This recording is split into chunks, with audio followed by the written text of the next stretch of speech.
There's a lot of people who feel that the computer crime situation is getting better.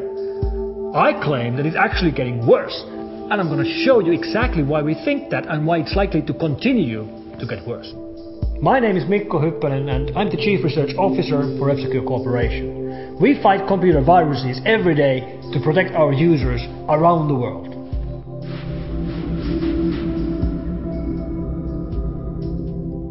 Here's a chart showing the amount of numbers starting from 1986 when we found the very first PC viruses. And as you can see, over the last 2 years, the growth has been pretty astronomical.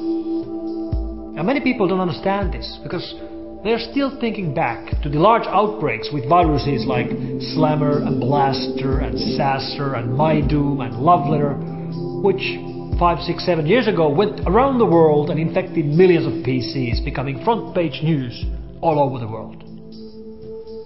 But viruses have evolved. Today, the virus writers aren't writing viruses for fun. They aren't writing viruses to get to the cover of the magazine. They write viruses to make money. And that changes everything. Now these virus writers are generating much larger amounts of viruses and using them for a very limited amount of time and throwing them away. And that includes millions of new viruses coming into our systems. So the situation seems to be getting better when it actually is getting worse.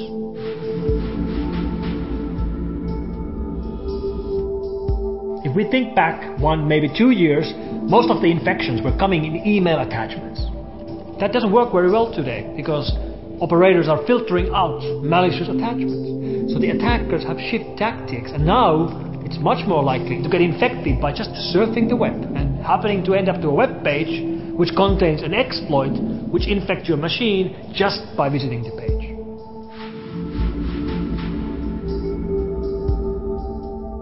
A good example of this virus evolution is the Stormworm. Stormworm is an operation done by an unknown Russian gang who's been doing this already for years. They used to send out massive spam runs with infected attachments. But now they've evolved and they're mostly now sending emails which don't contain an attachment at all. Instead, it contains a web link.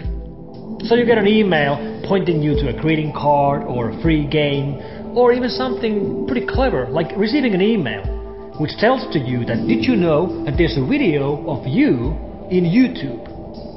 And people get these mails and then they follow the link, which looks like it's going to YouTube when in reality it actually goes to a drive-by download web page which will infect them.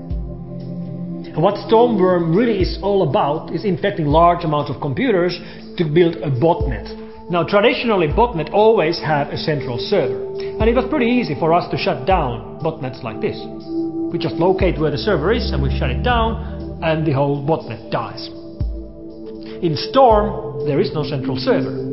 In Storm the infected machines connect to each other, creating a peer-to-peer botnet with no central server at all, which means we can't shut it down. Which also means that all of these machines are not just bots, they're also web servers serving infected web pages to infect even more users. And every time the user downloads a malware from one of these sites, the malware changes.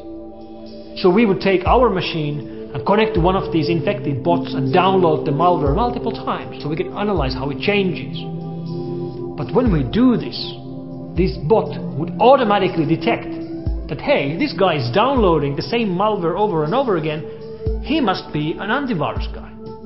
And this bot would automatically launch an attack against us.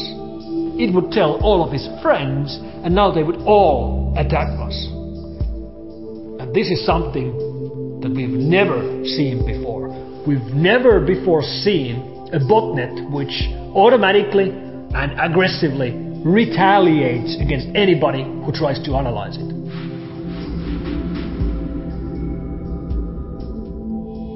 This is Mr. Tariq Al-Dawood. He was sentenced in London in United Kingdom with 2 of his partners in crime.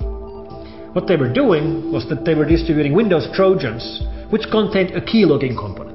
So on all of the infected machines, they would start to save everything you typed. Every email, every Google search, every password you typed was saved and sent to these guys. But what they were really looking for were online shopping sessions, where you would go online to purchase something.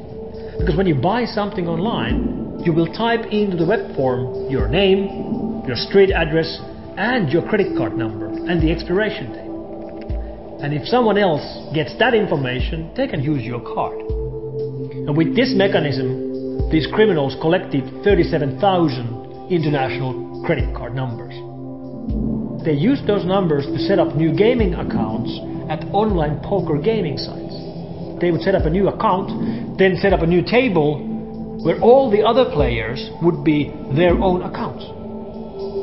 And then when they were playing with the stolen card, they were playing badly, losing money on purpose, using online games to launder money.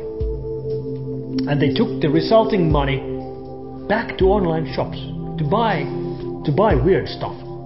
They were buying stuff like tents, sleeping bags, food ratios, knives, GPS navigational devices, and then they were sending all this gear with couriers to Iraq, to the insurgents in Iraq.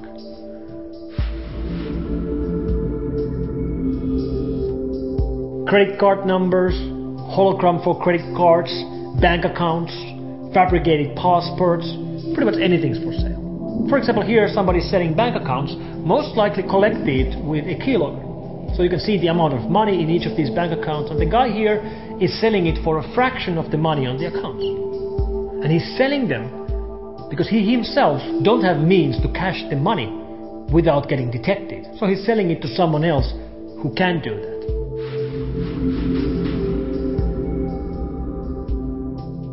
Money mules are internet users who have been recruited by online criminals to move the money for them. For example, here's an email that I received personally from Miss Leila Miller, working for Genève Finance in Switzerland. She's sending me an email where she's offering me a job of a financial manager. Now, of course, this looked suspicious to me, so I replied immediately.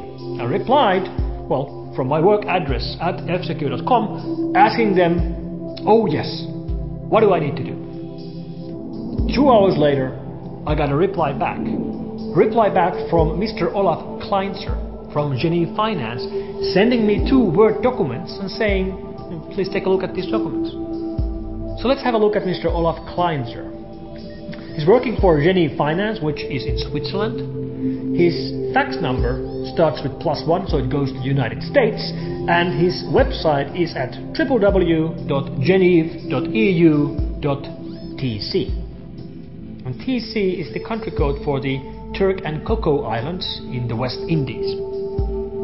And if we actually look at the documents themselves, they explain in detail how this company is trying to cut down in international money transaction fees by hiring local financial managers like me. And my job now is to go to a local bank, set up a new bank account and send the account number to them.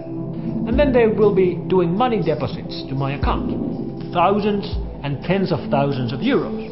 And whenever they do that, they will give me a phone call.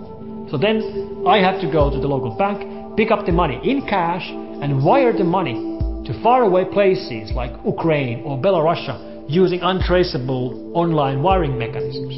And I would get to keep 5% as my salary. And many people fall for this without understanding that what they really are doing is laundering money for the criminals. And the people who actually get caught and go to jail for these crimes are typically the money mules, not the actual criminals.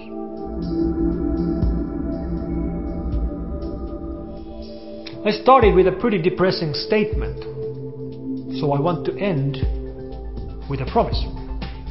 A promise to continue this fight, to evolve as the threat keeps changing, to protect you, no matter what it takes.